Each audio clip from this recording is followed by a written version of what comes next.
Anonymous. Where on earth does all the money go? Scientologists worldwide spend vast fortunes to move up the bridge, donate to the International Association of Scientologists, and support supposed humanitarian efforts. These so-called donations, often made under duress, leave some people in financial ruin. Where does it go? Where did it go when Hubbard was alive?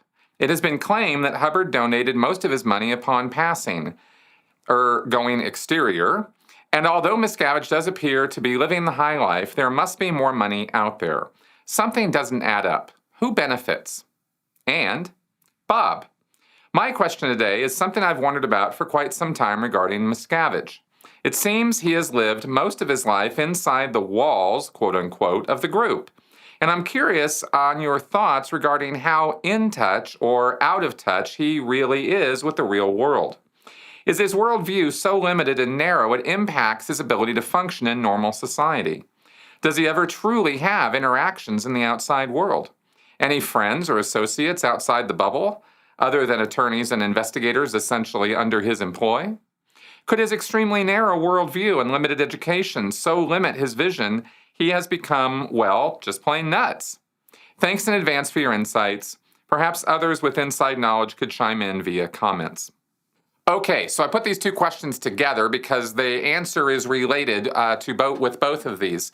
You asked about money and you asked about Miscavige and his, headspace and lifestyle. Now, obviously, I am only privy to so much information about David Miscavige's current whereabouts or activities. So everything I'm going to say about this is almost pure conjecture based on knowledge I do have, experience I've had, etc. Okay, I just want to put all that out there because, I'm getting asked some really high quality questions, and you guys are really keeping up and are looking in, and the way that some of these questions are worded, it's very clear you guys are paying a lot of attention, and that is cool. That is really cool. So let's talk about this for a little bit. Now, money-wise, there is zero transparency with the Church of Scientology and its assets and reserves and money, except for these IRS filings that are called 990Ts, where I believe that is where they have put money into or earned money from hard stock materials, and things like that. I don't really pretend to understand how 990Ts work or how tax, brackets work or how tax income works or any of that stuff. I'm not going to sit here and pretend I understand any of that stuff because I don't. I'm not an accountant and I'm not pretending to be. I just know that this is how much the Church of Scientology has to report or be transparent about versus the whole big financial picture of what they have available to them and where they put that money. This is a direct consequence of the tax codes of the 501c3 specifically, which is nonprofit status for churches, religious tax-exempt organizations. None of them have to have any obligation to provide any transparency about their finances. And this, I think, obviously opens the door to potential criminal behavior and abuse. And human beings, being who they are going to walk right through those doors as fast as they possibly can. Not everybody, of course. I'm not trying to say that everybody is a horrible, awful person, but, there's enough who get close to these kind of things and things to happen, right? So in the case of Scientology, you have millions and millions of dollars coming into this organization on a yearly basis through the whales, the IAS donations, the building fund donations, as well as service sales. They make profit off of that, and material sales, which they have to reinvest back in to make the books, make the CDs, stuff like that. But I'll tell you, they've got so much in stock already. I mean, they've got a football field size warehouse that is just dedicated to holding the materials, the CDs they've printed, the books they've printed. They're all there, right? New materials they haven't even released yet are probably sitting there. So they've got a lot of stuff in stock too. So all that, a little bit of money goes into that, almost no overhead as far as healthcare, benefits, paying their employees, like none of that exists. They're all religious volunteers who get paid a pittance. So where does the money go? Well, it could be going to any of 100 different places. To get to David Miscavige's part of this, he, of course, is the one who's calling all the shots. All of them. There isn't anybody else in Scientology who's making major financial decisions. It is him. And there are investments, right? They invest in things. We know that churches are able to invest in things, and when they do, they don't have to report any part of it at all. So that kind of sucks. But that means that they can invest in businesses, strip malls, some profit returning things, right? They're investments. They want a return on that investment. So all kinds of money can be going to that. Money goes also, not a small amount of money, also goes to the Church of Spiritual Technology, or at least it has in the past, which is the Archives Project, which is preserving all of L. Ron Hubbard's words and lectures in those underground vaults. If you don't know anything about that, check out my podcasts with Dylan Gill. We've done a couple interviews talking all about that. That's millions and millions and hundreds of millions of dollars going into that alone. So then they have to spend certain amounts of money in certain places in order to show, if asked by the IRS, that they are reinvesting some of their funds back in church operations. So you get the IAS buying a building in Taiwan, or you get, the latest Ideal Org is purchased outright by the Church of Scientology International rather than having to do the local fundraising or something, right? That was how they did Harlem. That's how they did Inglewood and a few other places. So they do throw some money back into their operations. You also have the studio, not Golden Era Productions at the Int base, but the whole Scientology Media Production Studio, which is, I guess, about a mile or two away from Big Blue base in Los Angeles. That's a multi-million-dollar facility that they, spent some money on. Now, getting to David Miscavige personally, of course, you're going to have him as he's in the rarefied air of the 1%. He is a person who has risen to a position where he is never, ever going to need or want anything, for anything, I should say, for the rest of his life. He is secured. He's got everything figured out. When it's his birthday, money comes up to him from the Sea Org even. These people who are getting a pittance of anything, $50 a week, I think 100 at Flag. They're sending birthday money up, right? And that's just donations to him. Christmas presents as well. Like he has these ways of being able to get money to himself, and through bonuses and commissions, he can pay himself pretty much anything he wants to. And he's sort of able to bypass the whole enormment thing through those kind of the lever pulling. He also has invested money in the best, not highest tier, I mean the best tax attorneys that money can buy.